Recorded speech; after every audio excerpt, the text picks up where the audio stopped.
What is going on, everybody, and welcome back to Salty Runback, here to be your weekly intake of North American Developmental League of Legends. We are finally back after a few weeks off, and man, is it a good time to be a League of Legends fan. The first week of Worlds is underway. North America hasn't played in it yet, but I'm sure everything else will be going well after that. And of course, some other important things that we'll be talking about in just a couple of minutes. But first, gotta introduce ourselves. My name is Grapes. I'm joined alongside Hawk. Hawk, it's good to be back on Salty Runback. Dude, it is good to be back because, not only is it a great time to be a League of Legends fan because you got Worlds happening and all that, and everyone's excited, but it's also a great time to be a Salty Runback fan because, boy, have we been cooking for y'all. The Trick or Treat Invitational is in full swing, starting at the time of the release of this video tomorrow. So make sure you're ready for that. This is going to be the off-season event of the year. And I know we've been working really, really hard behind the scenes to get this off the ground. And I mean, I just can't wait. We're so excited. You might have seen some announcements over on social media. We've been promoting it a ton. We got a lot of really cool names, a lot of cool people working behind the scenes and who are going to be on screen playing some League of Legends for you guys to showcase a good wrap-up to the year for North American Developmental. We're super excited for it. We'll be talking about it just a little bit more in our part 2. But for now, we'll make sure that make sure you're tuning in this Friday, Saturday, and Sunday on twitch.tv/saltyrunbackpod at 4 p.m. Eastern all 3 days. You can also go to various co-streams out there. Sam is going to be helping us out with the first round of groups. So a lot of really cool opportunities to watch some League, especially if you're not on like that world schedule where you're just having a degenerate nocturnal life where I'm awake at 3 a.m. every day. I haven't swapped over just yet. I'm gonna wait until maybe later in the Swizz. Hawk, I know you had to because you gotta rep your CLOL boys. Yeah, I shattered my sleep schedule on Wednesday. No, today's Wednesday. On Monday into Tuesday night to watch Loud 2-0 Gale. Let's go, baby. That was awesome. So we'll talk about that later, maybe. Yeah, and another 2-0 on the way, potentially, question mark. True, tonight against PSG. It's going to be a big one. Yeah, it already will have happened by the time this episode is released, so maybe our expectations will be a little bit different. But let's get into some headlines. We haven't done this in a while. So we got some headlines. Also have some Q&As from you guys. Thank you to everybody who reached out and asked us a question over on Twitter. But we can start off, of course, with just the off-season in general, Hawk, because it's been an interesting one. I remember a few episodes ago back in the summer, we were talking about how we felt like the off-season maybe was a little bit short and we weren't able to really appreciate having time off because there's just too much time off. But it seems like a lot has been happening ever since the promotion relegation tournament actually ended up concluding. We had the DSG NA Legends Invitational, which was a ton of fun. Game Changers was a huge hit. We'll talk about that a little bit later on in our show, as well as the Aegis Championships League, the CLOL tournaments that have been happening. I mean, it's been a good off season because there's been stuff going on, but it still does seem like it's a little bit more relaxed. Yeah, I mean, honestly, I think Riot has done a pretty good job with this, with the events that they've already had. The NA Legends Invitational was very fun. That came and went. People were excited about it. I have some opinions of, maybe we can get into this a little bit later, is I wish it focused a bit less on content creators that people watched in 2013 and was a little bit more about bringing about this next generation of people that we can get excited about. But I still think it was a great event. It showed that there was interest. Game Changers was really, really well done. And I know this isn't something that Riot's doing. And obviously during Worlds, Riot's not going to do anything. Their full focus is going to be on their flagship tournament. And that makes sense. But with the fact that everyone who's anyone is basically playing in ACL right now shows that there is definitely a desire for more tier 2, tier 3 action happening during what is this very long offseason. I feel like that is the best illustration of this problem that we highlighted a month ago, is the success of Aegis Champions so far. Yeah, that's been a really cool tournament to keep track of. Tons of games happening every Friday. There's just basically the equivalent of tier 2, tier 3 League of Legends being played in 15 different places all day, there are once a week. 32 teams in that tournament. It is crazy. It's bonkers. Yeah, and a lot of the like tier 3 casters, people that have been working on that on those scenes are getting like really cool opportunities to cover these leagues. They're doing a great job, and some really solid rosters all the way through. I mean, Mirage Alliance literally just signed up as their own team because the prize pool was big enough to warrant them like actually just competing in the off season. So, yeah, that combined with the stuff that Riot has done, I think it honestly hasn't even really felt like an off season, and the time between Summer Split and Worlds really did fly by, which I'm excited about. Yeah, I mean, like, everyone was talking about how, oh my god, we still have a month between Summer Split and Worlds. All that's happening during that is Asian Games, which most Western fans, I don't think, really cared about Asian Games, especially because we had a bad time zone and everything to watch it. I mean, it was cool to see Korea win. Congratulations to Team Korea. But yeah, can we talk about that real quick? There wasn't a broadcast at all for Asian Games. Like they had a stream like on Azubu. There was no commentators, and basically just like directed camera observing. And also like there's such like just a weird situation overall. Like obviously I'm glad. And I would guess it's not Riot's fault, right? Because Asian Games is not a Riot Games sponsored tournament. This is like the equivalent of like the Olympic Committee putting on a League of Legends tournament. I'm not entirely surprised that they had no idea what they were doing, but yeah, that was weird. I feel like there could have been more hype for that event for sure. I'm happy that maybe esports is like on its way to maybe making its way into the Olympics, because that could be really cool. I think like a League of Legends World Cup with like all the European teams and the NA coming in, like that would be really fun. Yeah, but it wasn't that cool. Not like it, like the Asian. I would have stayed up and watched more of it if it was more fun. I agree. I fully agree with that. Asian Games was weird. I agree with this, by the way, the idea of a League of Legends World Cup. I know there's been a big, like, for whatever reason, people are like, this would be a bad idea because Korea would just win every year. Look, you're right. Korea would just win every year. But, like, who the fuck cares? I feel like it would still be really exciting seeing, like, the getting to that point, right?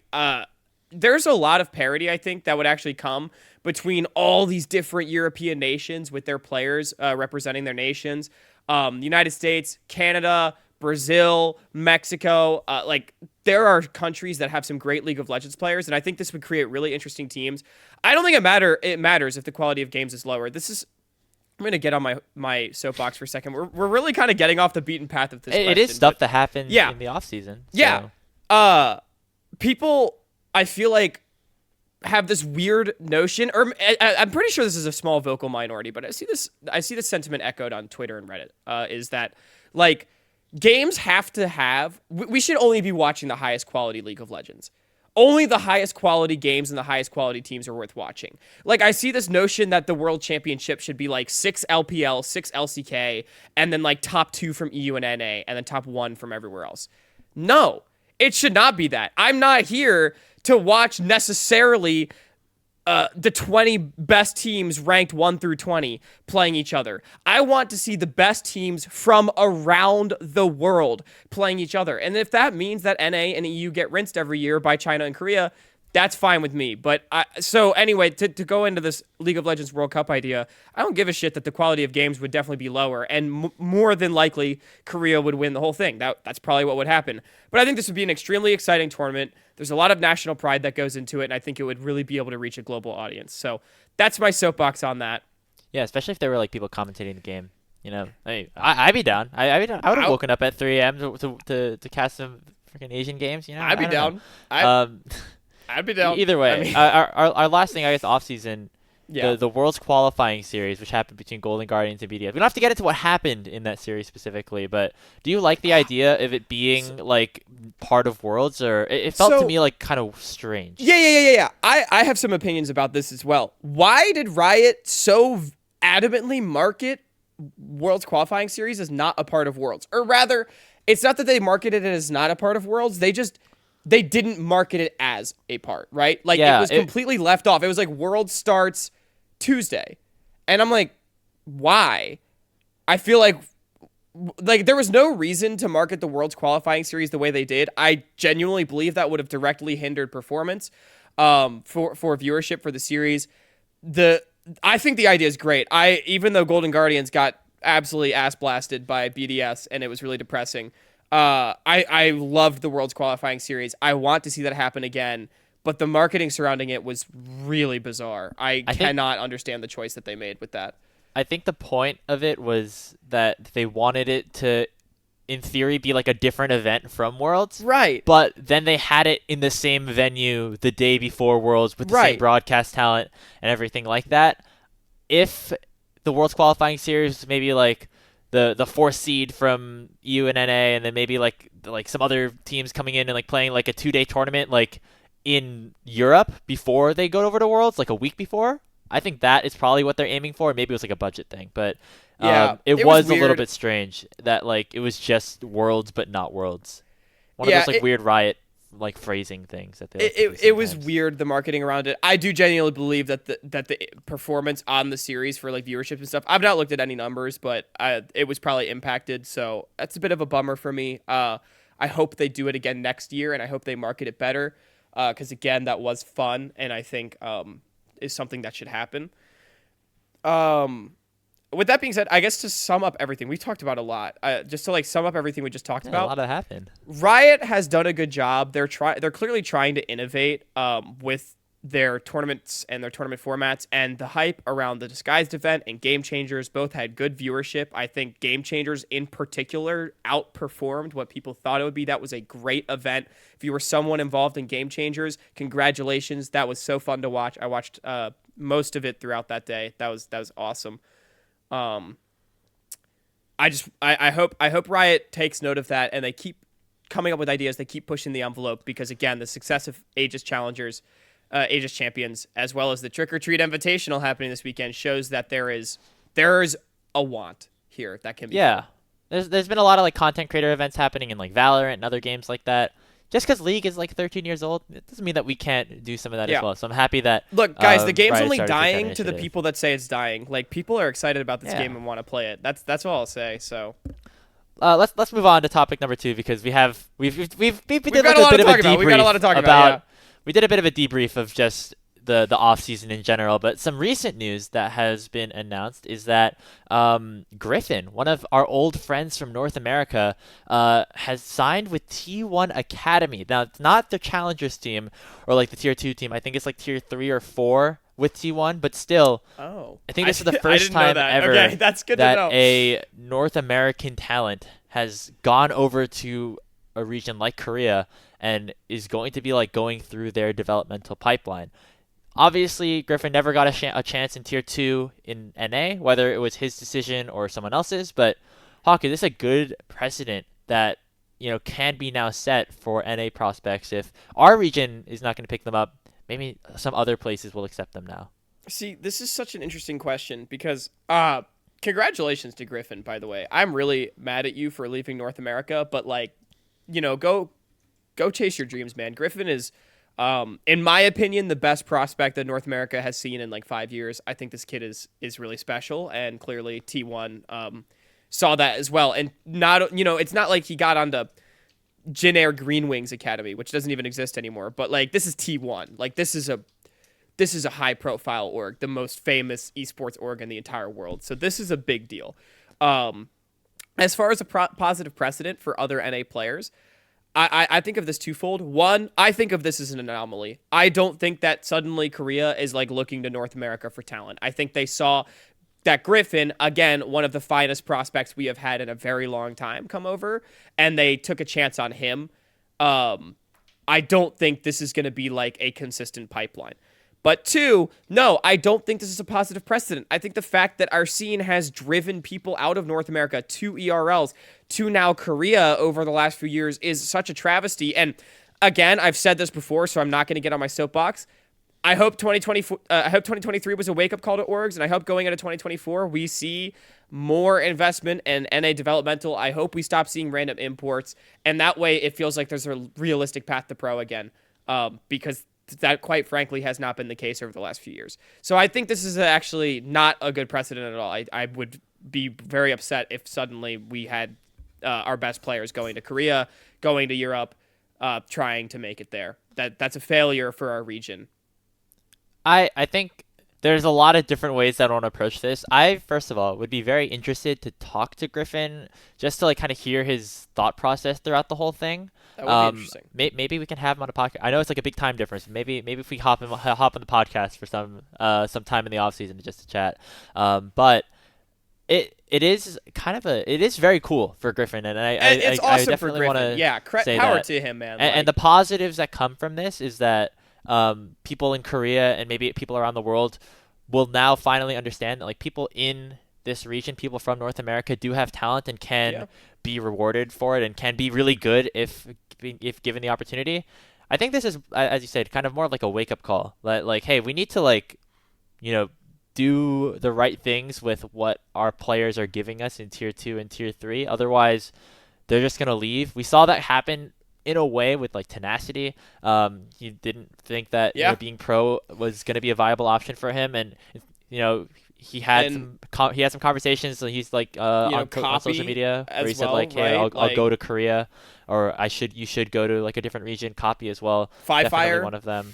That's another one. But yeah, it's just another person that I wish I could be casting here in North America, and we might not be able to for a while. And well, maybe this is just like a 1 year thing, and it comes back to NA and like just Smurfs and LCS or something like that. But yeah, it is very interesting, and part of me is excited for it, and part of me hope that it doesn't happen again. Not because I don't want these people to get the opportunity. I just want them to have these opportunities here where they are from. And that's the thing. Again, like. I mean, congratulations, Gryffinn. Again, this kid is great, and he's going to do great things. So players should always chase their success, and I will never fault a player for that. But I think for the region, and as far as the question is, has Gryffinn set a positive precedent for NA prospects? No, I do not think this is a positive precedent for our region, right? But the players should always chase their success, and I think it's time for the region to realize that that's what players are going to do. So yeah.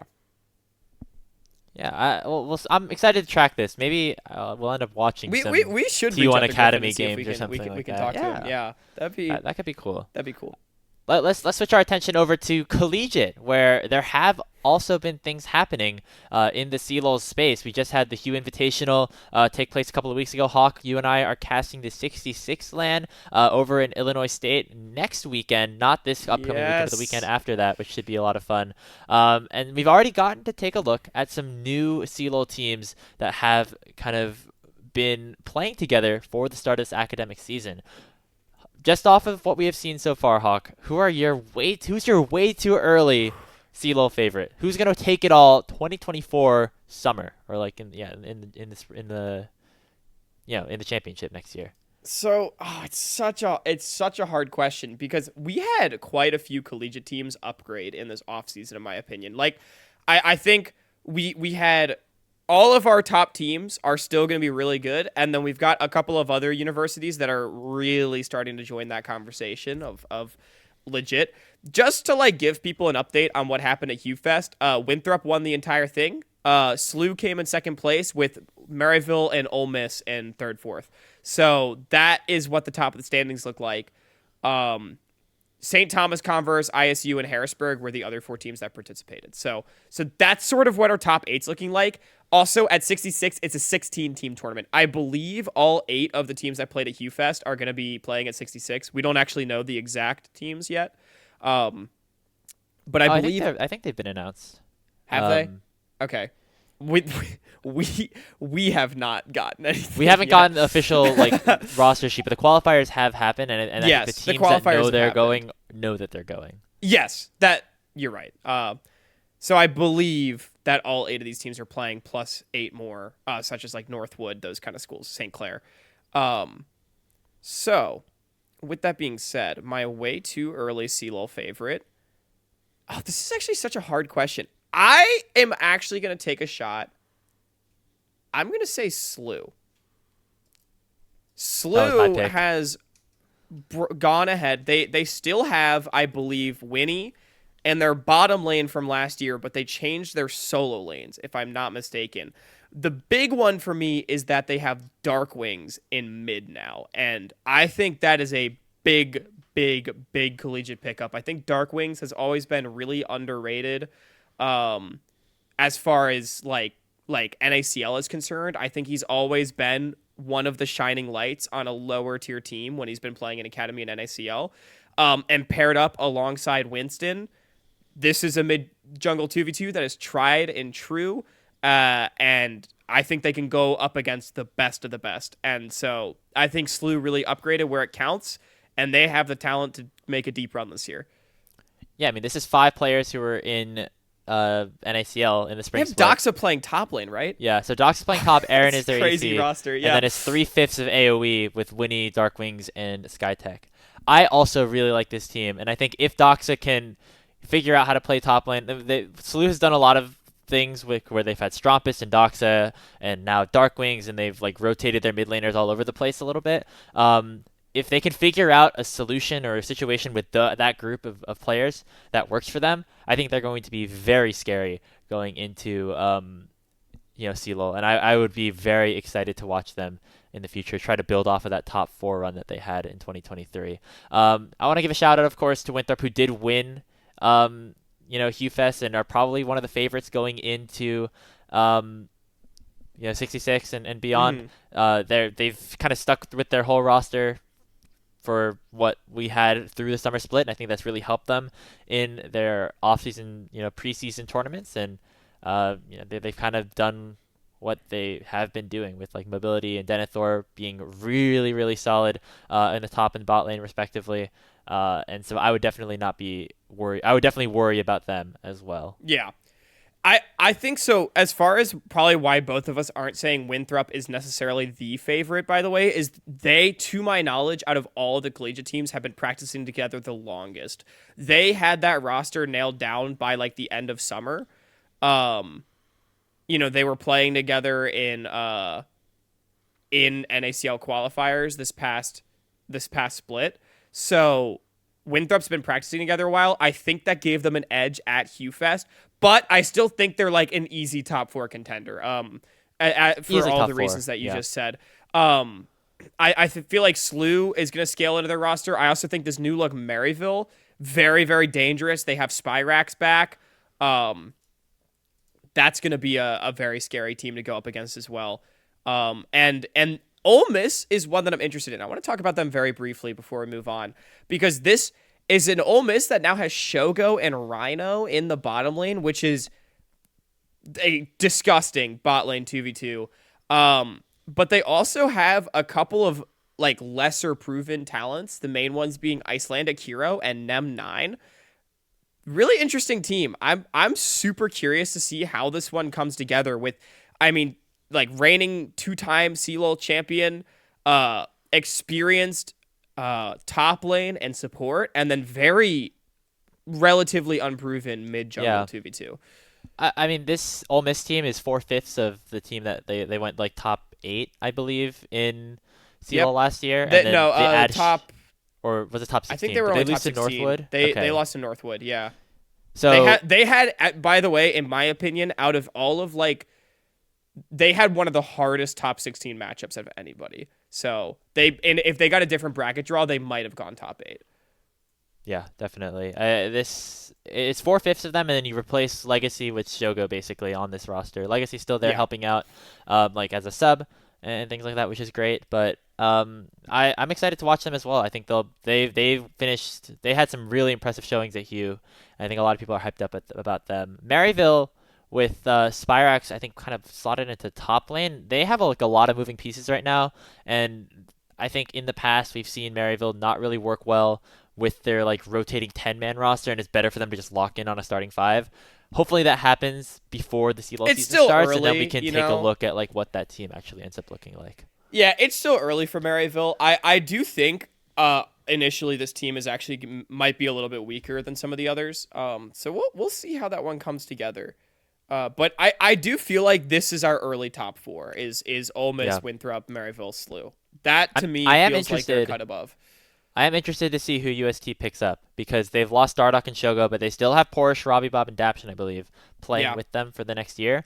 If they can find replacements for those roles, like they could also kind of slot in there. Who do they have playing for them at Hugh? They had, they had their coach Nova playing support or playing AD or he played jungle, and it was Trevor Daption bot lane. Okay, yeah. So if they can find some replacements, this team might be dangerous for sure. Because that core of 3, again, 2-time reigning CLOL champions, except for Daption, 1 time.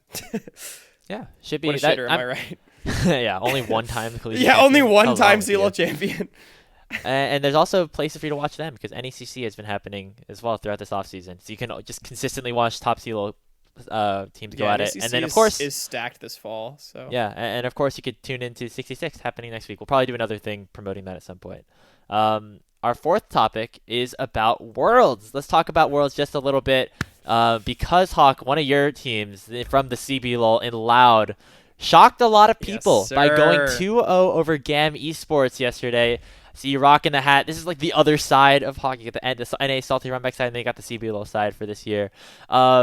It brings together an interesting conversation about how these minor region teams are maybe getting stronger, and maybe we could relate it back to North America in a way. Hawk, if you had to stick Loud, the best team from the CBLOL, 3 back-to-back championships, into the NACL or the LCS, you could kind of phrase it however you want, how would they do? Look, Grapes, I want to take a moment, and I want to address the haters for a second. Everybody that said that GAM would roll us over. GAM is the best wildcard team. Loud, they stand no chance. They're gonna get out. Where you at now? 2-0 Loud, baby. We're here to play. Look, the gap between the Tier 2 and the Tier 3 regions has been closing for like 2 years now. Loud, they had the bot gap written on Brunsey's bicep last year. They beat DFM in a best of 3 at MSI. And now, GAM, they got strictly outclassed the other day. I mean, that series was a blasting, even when we fell behind against what was an early game focused team. We came back, superior team fighting. Brazil has talent, man, and these teams are finally figuring out how to play League on an international level.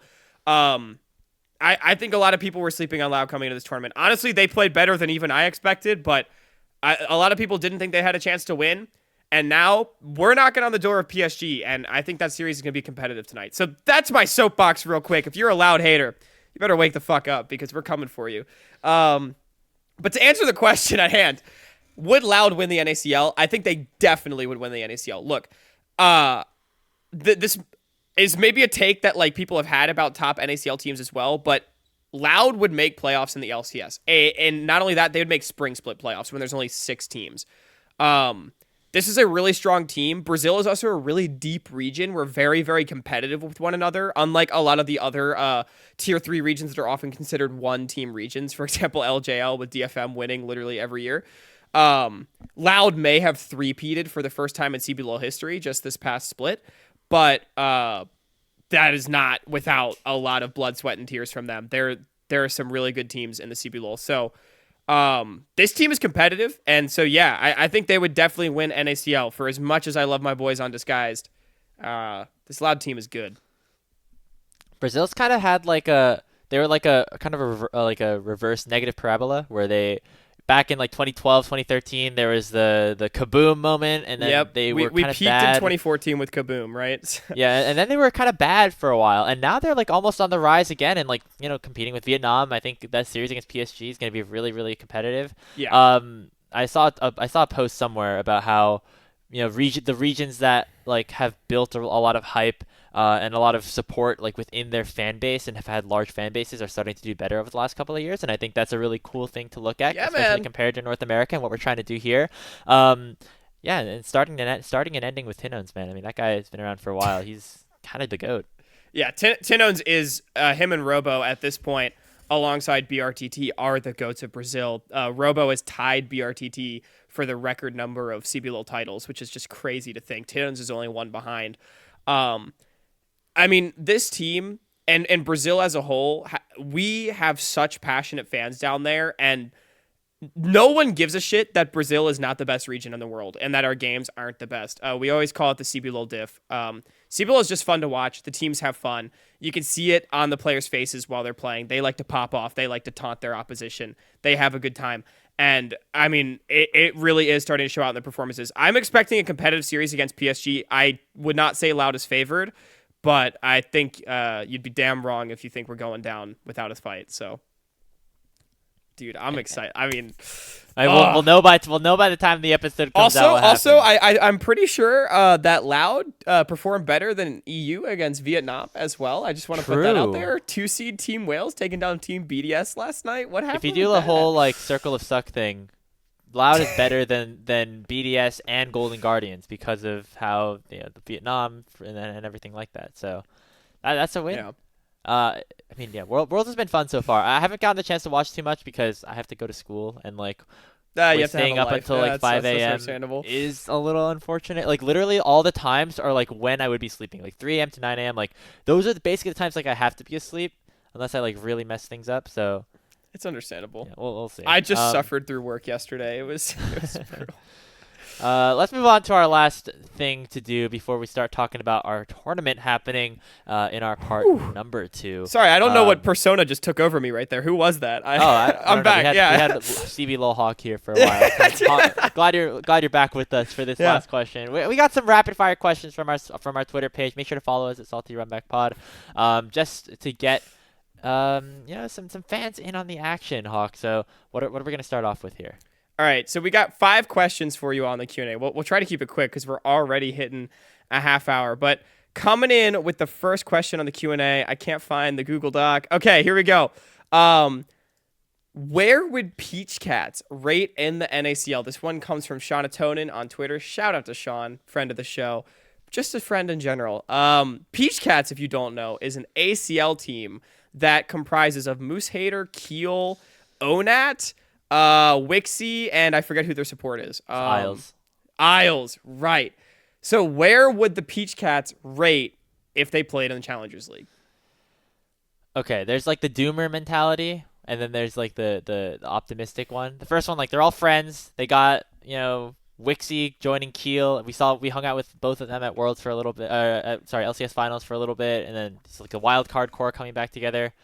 So they could do really well. But also, you look at like the most recent performances from all of them in the NACL, and Keel was like a top 3 MVP candidate, but his team wasn't that good. Moose Hater was like a 9th place team.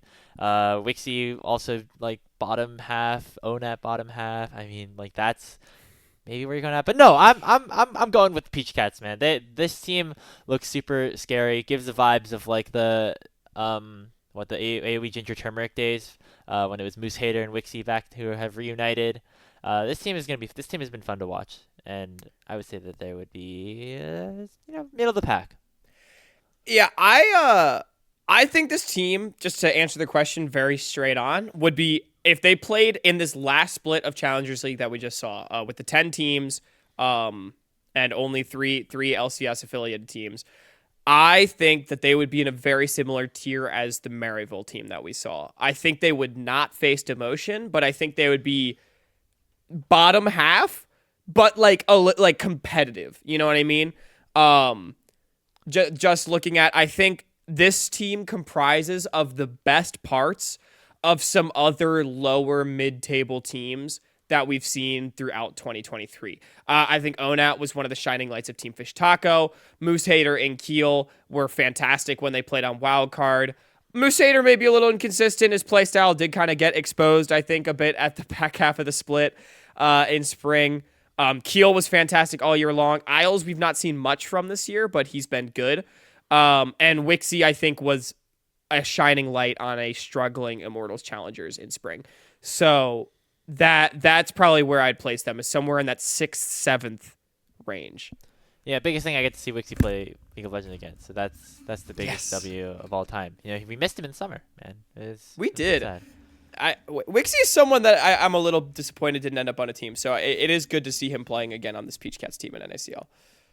Our next set of questions comes from Angie or Numi. NA Men, FlyQuest, all that kind of stuff. First one is, how much copium do we have for NA at Worlds this year, and how much copium do Hawk and I usually have for NA at Worlds? This is an interesting one. I feel it's a tough question. Ever since I started like casting, I've had like a little bit less hopium. I mean, like, but then that's also just like the expectations for NA have gone down over the last few years as well. I was a big TSM fan back when they had Bjergsen and Double Lift, and so I always was like super hyped to watch them like go win, make semis, and then they never did, which was always pretty sad. How much hopium do I have this year? Probably not too much. I'd be very happy if one of our teams made it into the knockout stage. And I think it's more possible because the format is a little bit different and is more entertaining. You get like maybe some more mismatches here and there with the Swiss. But yeah, I'm not 100% sure. I wouldn't be surprised if it's just zero NA teams getting out. Yeah, this is a tough question. How much copium do I usually have? So my copium level ever since 2019 has slowly been going down a little bit. And then after 2021, when the C9 Perks team looked god awful, still somehow made quarterfinals, and then looked god awful in quarterfinals, it has gone like this. 2021 to me, even though that was the last time we got a team in quarters, felt like a low point for what NA could do with like how the expectations that have been set, not just in like the terms of like, oh, the names on their team, they're so good, but they looked amazing in North America. And then it just kind of like fell apart. So there's that. Also, I am always someone that despite that has hope for North America because of just like the law of like fuckery when it comes to tournaments like this. It's so hard for the favorites to win every game, you know? And NA is competitive enough against the top teams that they can win games. That has been proven every single year. With that being said, I think my hopium is at an all-time low this year. Not actually, for two reasons. One, I think this is a weak year for NA. I know last year I was really high on them coming in. I think Cloud9 was really good. Obviously, it didn't work out. This year, I think I'm a little bit more down on NA. Cloud9 didn't look very good. Energy, they peaked at the right time. I think this is a gritty team, and they could perform well based on that grit. But in terms of talent, they might struggle. And then Team Liquid, honestly, I don't think will be very good. But also, I think this is an up year for Europe. I think G2 is back, and I think Fnatic is also really strong. So I'm on that grounds very worried for North America when it feels like we're a step behind Europe again. Obviously, we've not seen much, and this is actually very little of that based on the BDS series. I'm mostly basing this on the opinion that I think G2 is back. I think they're going to be at 2020, 2019 levels of competitiveness. Maybe not making grand finals, but I think they can go toe-to-toe with some of the best teams in the world. Yeah, I want to hold out a little bit of hope for Team Liquid because APA and Yon are over there, and I think like when APA solo kills Faker, I will be pogging in the chat. But until then, like I don't know, bro. I don't know. I hope that we don't embarrass ourselves. That's the biggest thing. If we could show like, hey, NA's like okay, we're not embarrass terrible. Yourself if you have no shame anymore, right? I guess so. Another question from Angie. Although we say that, and then that fucking 3-0 happened that shall not be named. Anyway, let's move on. Yeah. So Copium's at a low right now. That's the answer. Angie also asks, do you know your astrology sign? And if so, do you agree with the traits that they possess? I'm a Scorpio. I've heard that like kind of makes sense for me and also kind of doesn't in some capacities, although I don't really know what that means. What like are Scorpios described as? I'm not like an astrology person, so I'm kind of like I'm an Aries, and I know that Aries are usually described as like headstrong and like impulsive and also very like strong personalities. I think that describes me very well. So maybe I would say I feel like an Aries. I think I give Aries energy. I have been told that actually by multiple people that like are more invested in astrology that I give off Aries energy. Yeah, I think that definitely works. I've heard. Okay, so I'm doing a little quick research right now, and I think this is along the lines of what I've heard, is that Scorpios are typically very brooding and like mysterious, and they'll like have eyes that look into your soul. Is what this website is saying right now. Are you brooding and mysterious? I don't think that really matches my personality very much. I think there's, like you look at those like Instagram polls where like they have like, oh, like this is what the Scorpios like every sign's like favorite food is, and it's like, oh, I like that food. So like I feel like that that has like made me think that. That makes me Scorpio, but I don't think it works very well at all for me. That's so funny. Yeah, I wouldn't say you're too brooding. So, okay. So I give Aries energy. Grapes doesn't really give Scorpio energy. Then question 4 from this is another one from Angie. This is the third one. Changes. There were changes to BDS Team BDS's marketing this year, and she was asking if we noticed. No, I did not. So, but I didn't follow LEC very closely this year. Normally I follow LEC closer than I did this year, so that is probably part of it. Yeah, I was looking through some of the graphics and stuff that they, or the thread on Twitter that Angie linked to us, and I think I'm kind of also in the same boat. I probably watched less LEC than like any region honestly this year. Maybe Yeah, LPL I probably actually watched a little bit less watched. of. I probably watched Um, more like casual co-streams of LPL LCK than I did LEC. So yeah, so I'm glad that like this, these teams are taking direction and actually like kind of making that their brand, and maybe for the rest of play-ins we'll see a little bit more of that, which would be great. But yeah, I didn't notice too much just because I didn't watch a lot of it. yeah, same. Okay, final question. This one comes from Nox War. Any orgs we would want to see enter the NACL in place of the LCS orgs? Because we actually talked about this on our last episode. How many LCS orgs do we expect to stay in challengers? With no confirmation, both of us said 0. So, Grapes, who do we want to see come in instead? That's a good question. If if the system is the way that it's like going to stay as last year, I don't really have much of an answer. I think like the Mirage Alliance being in there is cool, like Lit being in there is cool, but like would I want an Optic or some like big name esports team in here? No, because I don't think they would want to be in here, like just due to the sustainability of like having a team in this system right now. It Yeah. doesn't really, it doesn't seem like it works to have like a tier 2 scene with no promotion, like be the main source of income for like a big team. At least not yet. And maybe there are like kind of things in play for the future, but yeah, that's kind of my opinion on it right now. People that are passionate about the space and want to get involved because it's a passion project, I think is what the scene needs right now. Not random esports orgs that are going to become another Dignitas or another Immortals that seemingly don't care very much.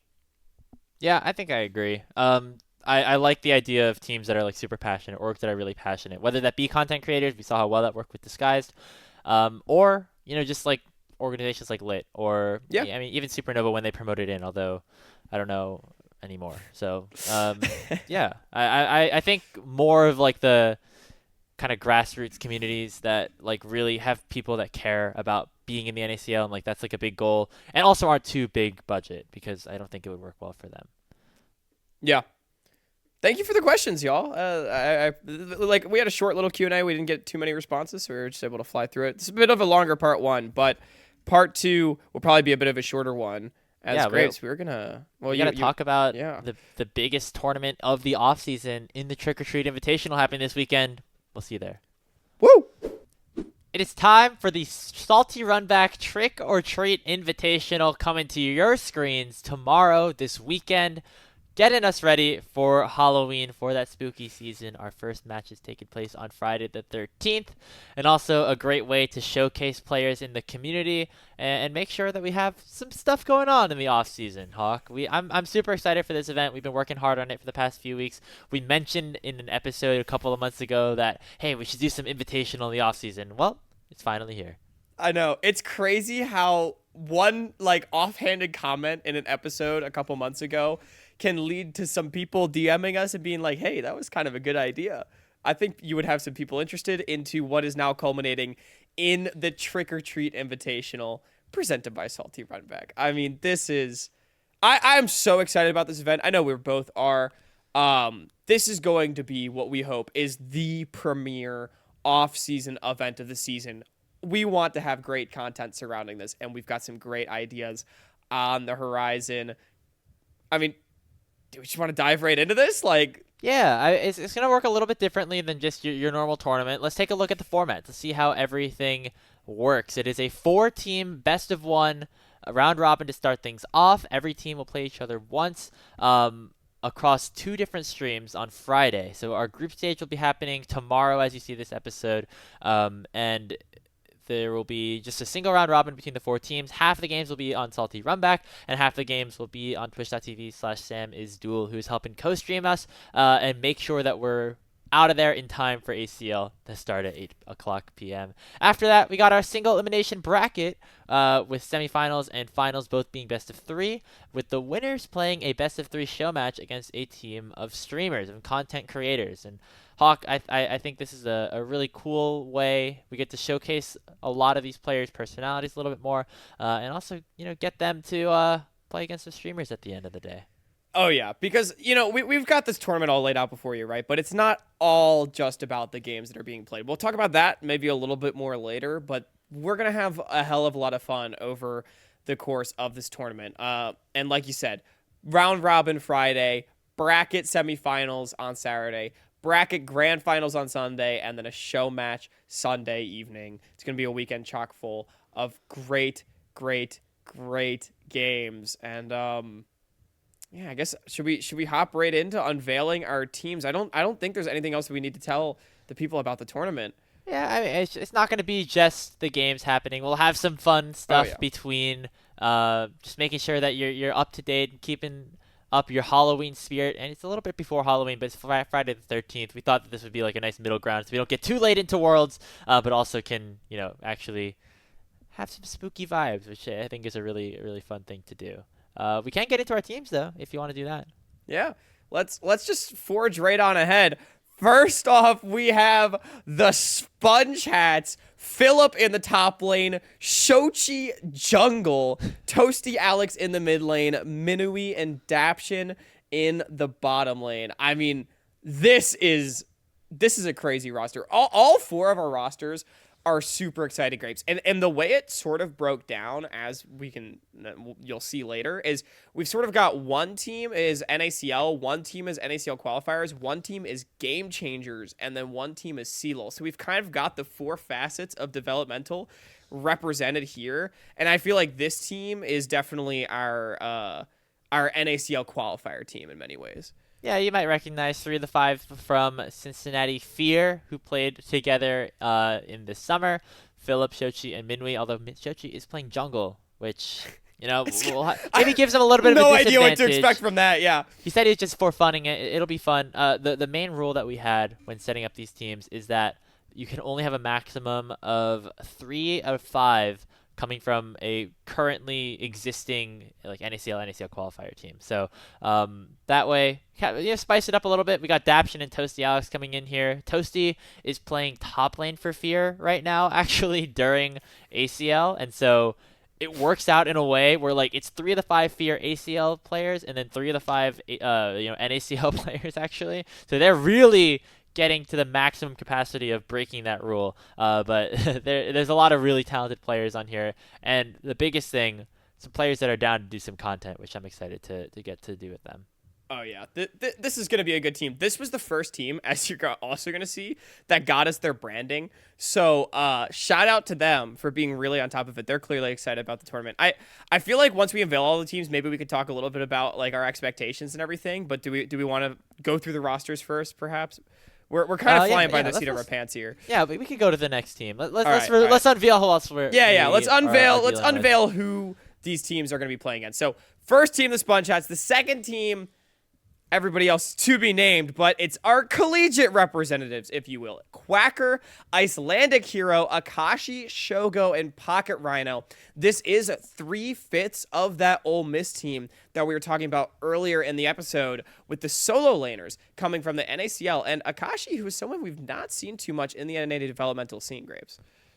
Yeah, this is I think their name's Shogo's Kittens is what they're going with. Shogo's Kittens, yes. Which is fantastic. Quacker from UIUC in previous years, and then Akashi currently on St. Clair's CLOL roster. So a lot of collegiate representation coming through, and I think a very underrated team coming into this one. I mean, Ole Miss, we mentioned being very highly regarded in the CLOL scene, but Icelandic Hero, we've never seen him play in tier 3, tier 2 because we're focusing on CLOL this year. And then Rhino we haven't seen in a while. He was on native in the spring 2023 and he was working a job and stuff like that, so he couldn't scrim too much. But this is a very high quality 5-man roster, and I'm excited to see how they work together because it should be fun.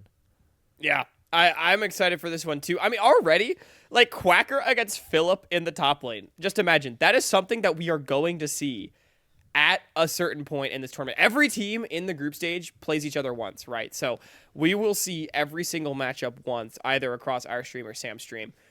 Like, that's just one lane. Shogo and Rhino against Minui and Daption as well. Like, oh, this is going to be crazy. So, yeah, Shogo's Kittens. I mean, this team, our collegiate representatives, they're looking pretty strong. Also a team that we'd not be able to see in NACL qualifiers because Akashi and Shogo at That's this true. point can only play with their collegiate org. So if they wanted to team up, fortunately, it wouldn't be able to happen in Tier 3. But it could happen in Tier 2 if you got funky with the imports and things like that. Let's move on to our third of 4 teams participating from the semi-pro side. We haven't gotten the name for this one yet. We'll throw it up on the screen right now just so you guys can be aware of what they're going to be called. But Zamudo, Munchie, Messages, City Witty, and Rovex. I'm getting some third-party vibes here, Hawk. I'm also getting some TL First, some Coachify. What's going on over here? Yeah, this is like 2022 spring third party with 2023 spring Team Liquid first is really the best way to describe this team. I'm super excited about this team. Zamudo, also a late addition to the roster as well. They just brought him in this morning. I mean, like, seeing this top side reunited, this is some of the most hype prospects I feel like that we have in NA, and then City Witty and Rovex as well running it back. Like, this bot lane was so underrated throughout, I feel like, all of 2023. I mean, they weren't playing bot lane in NACL. That's true. You know what? You're right. In NACL, it was City Witty, Rovex mid jungle, and then NACL qualifiers, it was City, Rovex, 80 carry mid. Right? Yeah, Because Rovex was playing then mid Rovex came back to support, and that's Right. when Coachify. That's when that group looked the best throughout their entire run. Yeah, was when yeah, it was yeah. City with ADC, Rovex support, and I am excited to watch them play together again. They seem to be good friends and get to pair alongside some other friends. I think Taki's coaching this team, and they're all super familiar with each other. We also get to see Munchie come back after taking a split off, which is super cool to see, and I'm excited to watch them play some more. I also want to give a special shout out to, first of all, Zamudo, who's also coming back. Obviously he played in NACL this previous split, but excited to see him playing in some of these for fun NA tournaments. And also Messages deserves a huge shout out because he is the first person that reached out to us and was like, hey, this is actually a good idea. You guys might want to do this, the Trick or Treat Invitational. So shout out to Messages being the inspiration in many ways for this tournament happening. So just a little shout out deserved, I think, right there, Grapes. Definitely. And this is also the Sam is Duel team, because for the group stage, they will have their game streamed on Sam is Duel's Twitch channel. Yes. Just because of the way this format works, there's no proper way to get all 4 teams streamed on each channel. So we have to have one person run the gauntlet, and that'll be Sam is Duel covering this squad. Yeah. So if you want to watch this team on Friday, they will be there all day. On Saturday, of course, both semifinal matches will be streamed on Salty Runback, so you will be able to see this team on Saturday with whoever their opponent may be. But be sure to check out that stream if you want to see how they go in their round robin gauntlet. But Grapes, one final team. Are we ready to unveil? Yeah, I'm super excited to talk about this one. It is our Game Changers roster. It's essentially, again, team name right here, as we It'll have be not known the name of it just yet. Somewhere at the time of there. recording. Yeah. But Mermina, Empi, Ayakura, Yumichi, and Heloisia is a very it's almost like Game Changers All-Stars, or just a team that I know Summer and some other people in the community put together, and they've been playing a little bit together this offseason, and they wanted to give this tournament a shot, and I'm super excited for them. Yeah, this is like some of the best parts of some like really hype Game Changers rosters. If you're someone that's familiar with the qualifier scene, or I think more in particular, Proving Grounds qualifiers last year, you definitely know who Ayakura and Yumichi are. They're 2 players that made a name for themselves on no name, for almost beating the Evil Geniuses Prodigies to make the group stage back in Summer Split. That was one of my favorite qualifier memories from that year. These 2 players were a big part of it. And Muramina, Empi, Heloisia making big names for themselves at Game Changers. This is going to be a really hype roster to watch. And I'm excited to see that these players are looking like they're going to keep competing going into 2024 as well, Grapes. Yeah, I mean, Mermaid and MP, like they've won game changers, and you have the bot lane with Yumichi and Heloisia, and it's a cool combination of players who really impressed at this event. Again, if you've watched tier 2, tier 3 in the past, you'll remember Ayakura from Taco Gaming for a split, and then also getting to play alongside Yumichi in the qualifiers, and they've looked like I forgot that Ayu was on Taco. Oh my god, yeah. Yeah, and they look like very solid players in tier 3, and now they get the opportunity to play after game changers, and I'm excited to see how they do alongside some other pieces that we got to learn about a little bit more over the last couple of weeks. And so the bottom line, Grapes, is that we have 4 incredibly competitive teams, each one in many ways representing a different facet of NA developmental. But what are these teams going to be competing for? Well, Grapes, a whole lot is the answer. Oh, hang on. Sorry, we got one more team to unveil. They got to play against our streamer team. That's of the thing. course. Remember at the beginning where we had the winner of the finals playing against our group of streamers? Well, here they are. Some overlap with semi-pro for sure, but these are all people who are like affiliated or have a lot of big followings on their Twitch channels. So we have Viper up in the top lane. If you've been following League, you know who this guy is. Speaking of music in the jungle, NACL veteran in Supernova, also has like 12k Twitch followers, so has a pretty big following over there. Another Game Changers player in Farragirl, who I thought, maybe a hot take, was the best player at that event the entire weekend in the mid lane. Dude. And then a bot lane of Duel, who is, of course, helping us throughout the tournament, and Stunt, who is also one of my favorite streamers to watch. Very big chiller in the support position. Also was in the NA Legends Invitational. So we got some overlap here now, Hawk. I know.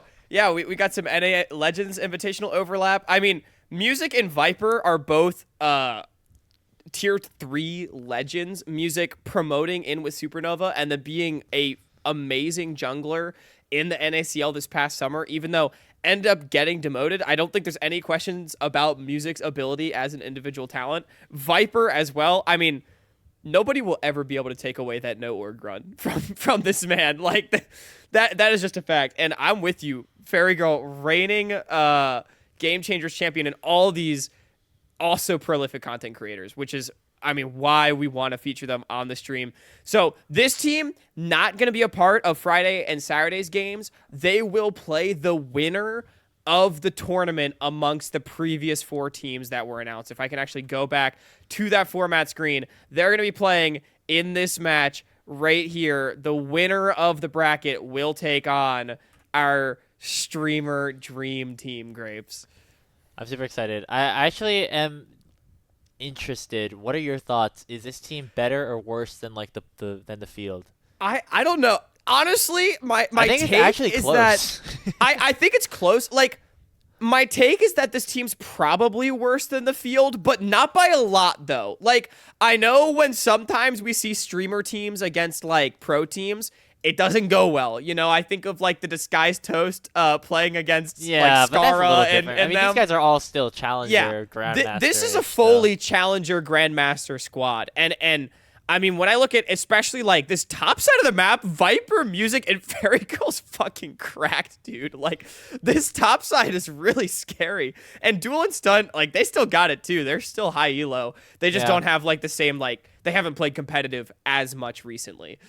Stunt has had his share of competitive play, but not super recently. Not in a Coach long time, on no org as well with Viper. Was he really? I don't know if Duel has ever had any competitive experience. So that's like he'll be our rookie, but also somebody that's going to be on the show a lot throughout the weekend, and somebody who has been helping us a lot behind the scenes. So shout out to this entire team. Pulled it all together, and we'll be playing against the winners of our bracket. But speaking of that bracket, let's talk about what they'll be playing for here, Hawk, because there are other things at stake. Prizing, we've been able to amass money in the amateur community, sort of, at least a little bit. We have $750. We've been able to amass our own money. Great. Yeah, we're contributing a little bit. We also have some contributions from other sources, so if you are helping us out with that, thank you very much. And if you do want to help out as well, 50% of all donations received during the weekend will be going over to the prize pool. The other half will be helping support our production staff who have been doing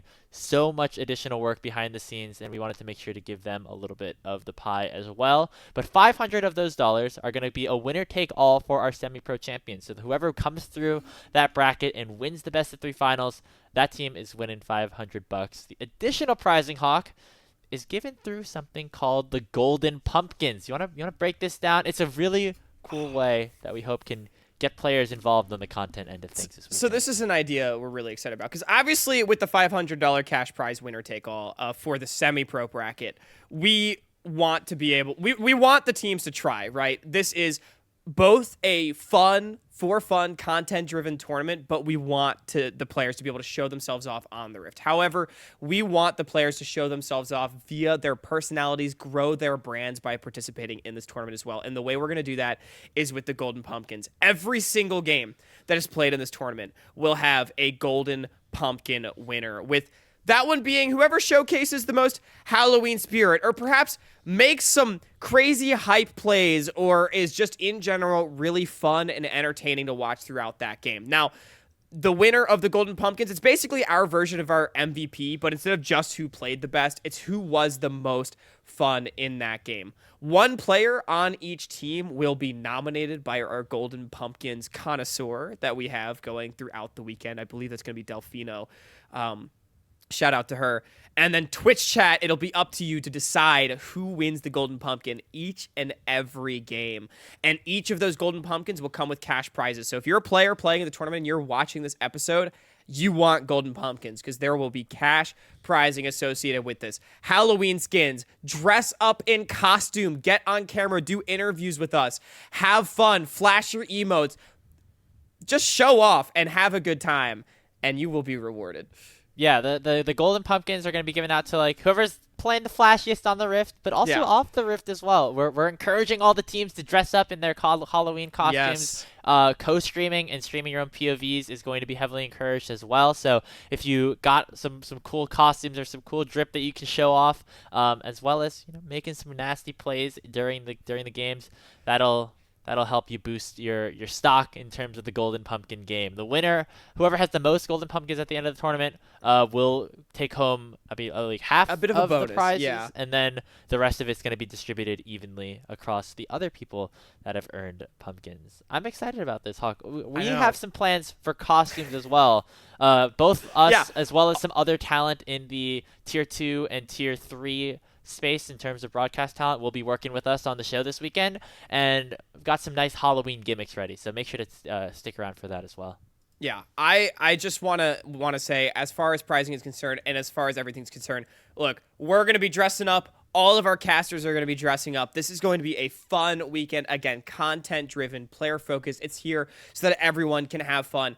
We want this to be the off-season tournament. We want to prove why we're saying that Riot should do more off-season events and invest more into creating fun content around the space, because the players, the casters, everybody involved wants to see it, and we're here to prove it. And as far as if you're going to be watching the stream, if you're going to be tuning in, again, 100% of the money made off of this stream will be going back to the players and the staff. Grapes and I will not be taking home a single penny. It's going to go towards our amazing broadcast coordinator, Leanne, our producers, our casters.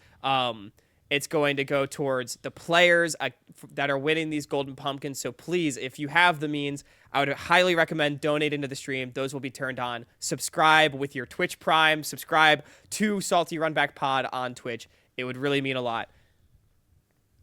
And that's going to do it for this episode. We hope you tune in tomorrow. I mean, that's going to be the biggest thing, making sure that this is an event that we've been working on for a long time. So if you are able to stop by, we hope that it will be a very, very fun time, both watching some fun games and some high-quality games, and also, of course, some of your classic Salty Runback content. And we'll probably be back in a couple weeks or soon to recap the event and also talk about some other CLOL stuff that have been happening. Have some other stuff in the works in terms of Salty Runback, so make sure that you stay tuned throughout the off-season. It's going to be fun. But Hawk, I'm just so excited for tomorrow. We should get on out of here so we can get people prepared. Yeah, I would say we have a lot of work to do to make sure this thing gets off the ground. Make sure you follow Salty Runback Pod on Twitter. All of our tournament updates will be getting tweeted out. Additionally, we have a brand new Discord server. If you're a fan of the show, we'll drop the Discord link in the description of this video. You can grab your Pass the Salt roll to get all of your Salty Runback updates. You know, shoot the shit with your friends. We want this to be a big community server. I've always loved the idea of having a community server, and now it is finally here. It is also going to be the hub for all things tournament related as well. If you want to talk about the tournament, keep the discussion going. Join the Salty Runback Discord, link in the description. Make sure you follow us on Twitter. Retweet everything. Let's blast this tournament out to the world. Again, we want this to be the event of the off season. Follow us on all of our other social media. We're on YouTube, Twitch, Spotify, and Apple Music. All the games on the tournament will be streamed on Salty Runback Pod on Twitch, with the exception of the 3 that are getting streamed on Friday on twitch.tv/SamIsDuel. Make sure you drop him a follow as well. Yeah. If you think that the Trick or Treat Invitational isn't going to be a success, you're damn wrong, but you can take it with a grain of salt anyway. We'll see you this weekend on Friday the 13th for the Trick or Treat Invitational. I've been Hawk. That's been Graves. Have a great night, everyone.